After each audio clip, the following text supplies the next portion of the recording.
So, as I mentioned, tonight is the Passover in the Jewish tradition. So we'll just say the Shema. Shema Yisrael Adonai Eloheinu Adonai Echad.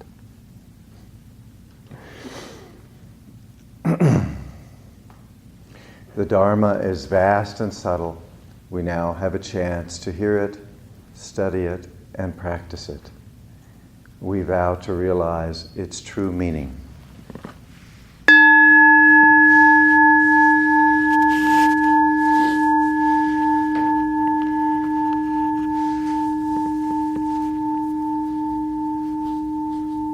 So once again, the Sangha is collected in sort of a circle. As we've gathered for thousands of years to carry on the oral tradition that was extant in the time of the Buddha. And so in a way we recreate those events in our own way, in our own space, in our own time, as the Sangha is here and now in this moment.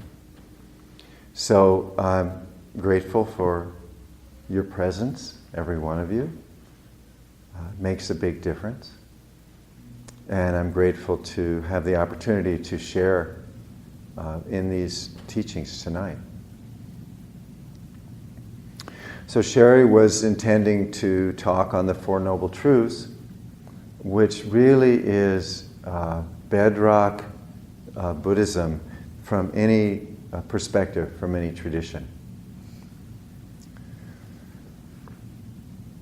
So the Buddha, it's told, sat beneath the Bodhi tree for a long time after many years of searching for a way to end his suffering. And sitting by the tree, when the light of the morning star appeared, when Venus appeared, he reached down and touched the earth and looked up to the east, to the morning star. And in that moment, sitting beneath this tree, he and all beings attained enlightenment.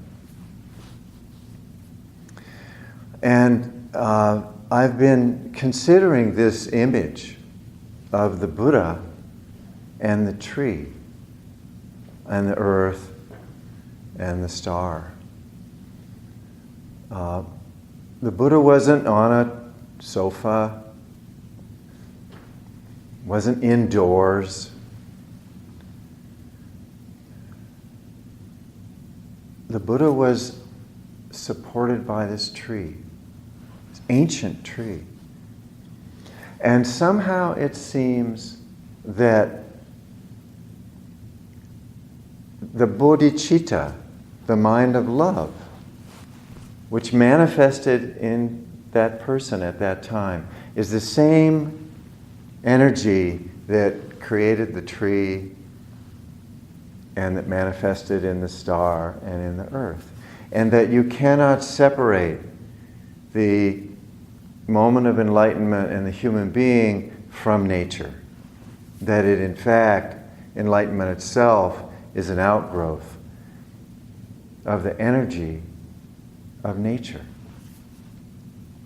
And the ancient Taoists, who are one of the main roots of Zen, say that the universe was not created, the universe grew. It was this organic process. And so he had an opportunity to step off of the merry-go-round of samsara and continue in higher realms of existence, and he didn't do it. He decided to come down off his lofty peak and re-enter the world, the everyday world, the world of dukkha. And when he was walking back, he met up with his friends, the other ascetics. And he gave him the first Dharma talk in Pali. And I'm not a Pali speaker, so I have to read this. And what he said to them is something like this. Dukkha araya saka. Dukkha samudaya araya saka. Dukkha nirodha araya saka.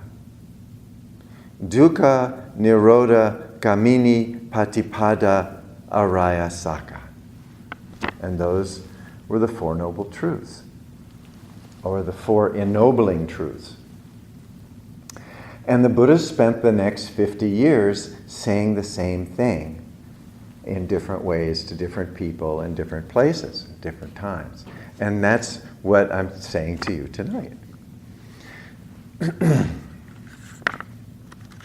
So in 15 minutes, what can I say? Not really much. But the first noble truth, or the first ennobling truth, is just simply that suffering exists. It's not that life is suffering. It's not that everything is terrible. It's that just, hey, suffering exists. You've seen the bumper sticker, right? Shit happens. I mean, it's the first noble truth.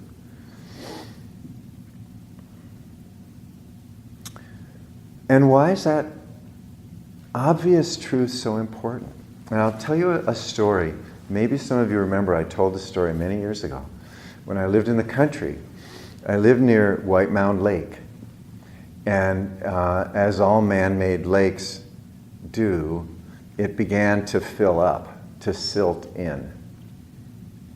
And so the powers that be decided that the way to save the lake was to drain it and then go in with heavy equipment and just scoop out all the muck and take it and put it somewhere else and then refill the lake. So this was pretty interesting. So we were walking down by the lake to see it, and there was no lake, there was just mud. Deep mud. And I noticed about 50 yards offshore, there was just some movement.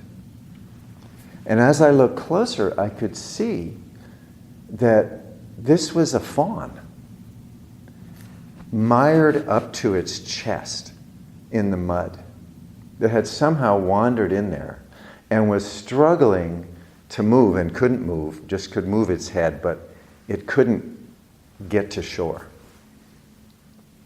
And I watched this fawn out there, and it was just incredible to see an animal in that predicament.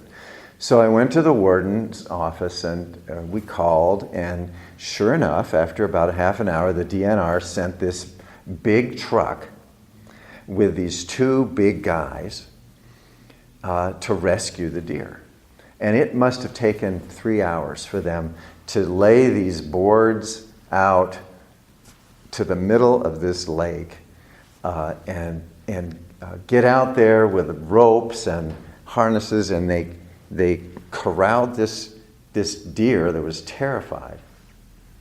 And then with a winch, they pulled the deer onto the boardwalk and then let it go, and it took off into the woods. Now that's the same deer that those same guys were probably hunting 3 months later. But they spared no effort and no expense to save that deer when it was in dire trouble. And that struck me. What is it about us that responds with compassion and generosity and heroism in the face of suffering? That when the suffering isn't there, we have no compunction at all about shooting that same animal and eating it. What is that?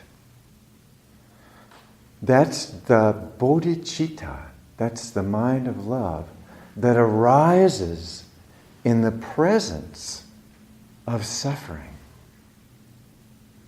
Clear and unequivocal. So if we can really embrace the First Noble Truth and see the suffering in every being, how can we cause harm?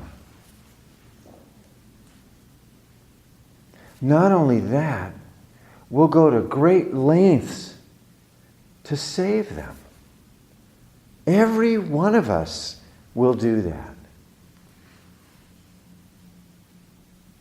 And that's bodhicitta. That's what grew the Bodhi tree and orbited Venus and put the earth there somehow. And so there is suffering. Well, big deal. Tell me something I don't know. Well, it's the key, isn't it? It's the key to wisdom and to compassion, to perceive that clearly. And so one of the ways that I suffer, and I have suffered in my life, due to my training, I think in school, and probably my DNA and other things, is that I get busy and I get hurried. And I think I'm just responding and doing what needs to be done, but really, that's a way of suffering, isn't it? Because when I'm hurrying and when I'm really busy, I can't slow down enough to be aware of my own suffering. No less the suffering of another person who maybe is right in front of me, struggling in their own mud in some way.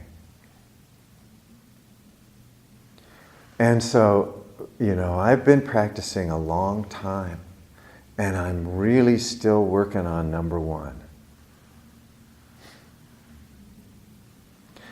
Thai says that even the Buddha suffered a lot.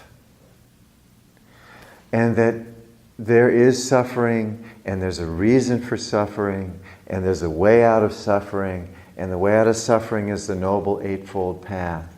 Even with that, we become more sensitive, don't we? It's not as if the suffering goes away. In fact, we become more sensitive to our own suffering and to the suffering in the world. And then we can begin to accept that it's real. Our denial falls away. Yeah, hey, this is the rules of the game here. This is how it works. Thai talks about the ultimate dimension and the historic dimension. And I think this particular first Dharma talk was given from the point of view of the ultimate dimension. I mean, the Buddha had sat there day after day and attained, along with all beings, attained this tremendous enlightened state. And from that perspective, he was able to give the first talk. And I think from the perspective of boundlessness and the perspective of interbeing, wisdom beyond wisdom, maybe life actually is suffering from that point of view. But from our point of view, a historic point of view, a day-to-day, get born, live, die, time passes, impermanence from that point of view, it's much more complicated, isn't it? Because there's a lot of pleasure, and there's a lot of joy, and there's a lot of beauty, and there's a lot of really, really wonderful things here in this life. And paradoxically points the way that the way to really appreciate and feel grateful for and enjoy our life is to accept the First Noble Truth. Which really boils down to, in some ways, doesn't it? Someday we're going to die. Everything changes. It's impermanence. And if we can get our minds around that, our impediment drops away. And we can perceive the suffering and we can perceive everything else. Without being so daunted by the difficulties. One of my teachers, Kaz Tanahashi, has reinterpreted the First Noble Truth. And he says, it's not there is suffering. He says, there are problems. He says that people in the West like that much better. There are problems. Well, okay, there are problems. That's kind of an adventure, isn't it? That's an invitation to deal with the problems. It's something that's kind of interesting. Because if we didn't have problems, what would we have? It's as if winning the lottery is going to solve all your problems. Or if you can only go to the Bahamas for a week or two. If we don't have challenge in this life, we can't possibly wake up. So I think this is the paradox of there is suffering, there are problems, there is difficulty. We can wake up. If everything's really easy, we simply go to sleep. And so this is why the Buddha is called the Buddha, the awakened one. And the first thing we awaken to is there's a world here, and this world involves fill in the blank, difficulty. So I only have a couple of minutes left. So I promise that since it's April Fool's Day, I do have a couple of Zen jokes for you.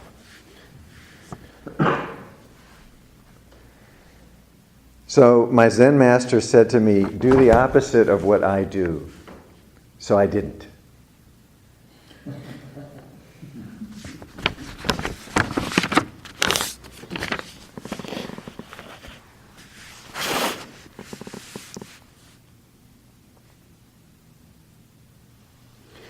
So the Four Noble Truths, I think, give us a lot to contemplate. And one of, I think, the most powerful meditations is the meditation on impermanence.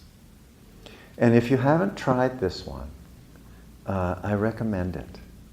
And not just once, but maybe for a week or maybe for a month. Just meditation on impermanence.